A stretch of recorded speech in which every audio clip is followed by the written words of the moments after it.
తక్కువ సమయంలో తక్కువ ఇంగ్రీడియంట్స్ యూజ్ చేసి పుదీనా పచ్చడి తయారు చేసుకునే విధానం తెలుసుకుందాం.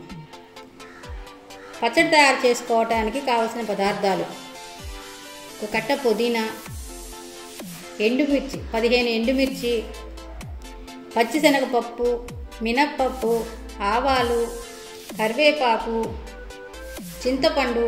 మీరు కొంచెం పుల్లగా కావాలంటే కొంచెం ఎక్కువ తీసుకోవచ్చు. నేనైతే ఒక నిమ్మకాయ సైజు చింతపండు తీసుకున్నాను.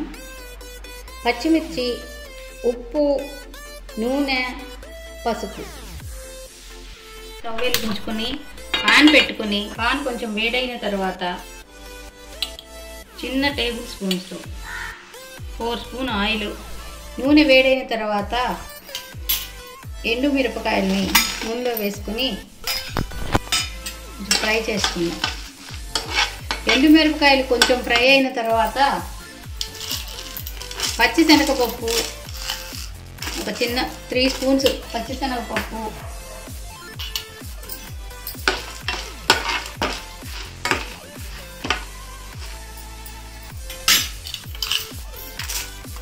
త్రీ స్పూన్స్ మినప్పప్పు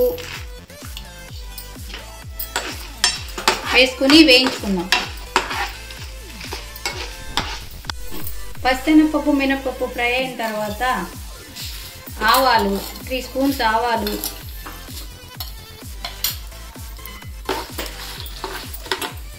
కరివేపాకు వేసుకుని స్టవ్ ఆఫ్ చేసుకుందాం. దీన్ని కుక్కర్ జార్లోకి తీసుకుందాం.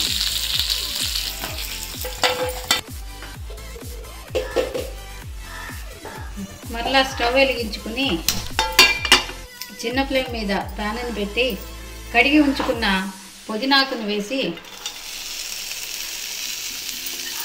పచ్చివాసన పోయే వరకు ఫ్రై చేసుకుందాం.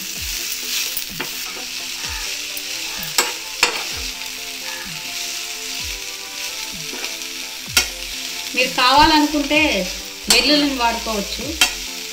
పుదీనా పచ్చివాసన పోయిన తర్వాత స్టవ్ ఆఫ్ చేసుకుని ఇందాక వేయించి పెట్టుకున్న ఎండుమిరపకాయల్లో చింతపండు, ఒక 2 పచ్చిమిర్చి, రుచికి తగినంత ఉప్పు వేసుకుని మిక్సీ వేసుకుందాం. మిక్సీ అయిన తర్వాత మనం వేయించి ఉంచుకున్న పుదీనాను కూడా జారులోకి తీసుకుని కొంచెం వాటర్ పోసుకుని మిక్సీ వేసుకుందాం. చక్కగా మిక్సీ అయింది. ఇంకా మెత్తగా కావాలంటే మీరు ఇంకొంచెం సేపు వేసుకోవచ్చు. స్టవ్ వెలిగించి ప్యాన్ పెట్టి కొంచెం ఆయిల్ తీసుకుని ఆయిల్ వేడైన తర్వాత చిటికెడు పసుపు వేసుకుని కలుపుకొని మనం మిక్సీ వేసుకున్న చట్నీని దీనిలోకి తీసుకుందాం. జార్లో నుంచి పచ్చడిని ప్యాన్లో వేసుకుని ఒక 10 సెకండ్ల పాటు పచ్చడిని కలియబెట్టుకుని స్టవ్ ఆఫ్ చేసుకుందాం. మనం తయారు చేసుకున్న పచ్చడిని ఒక సర్వింగ్ బౌల్లోకి తీసుకుందాం.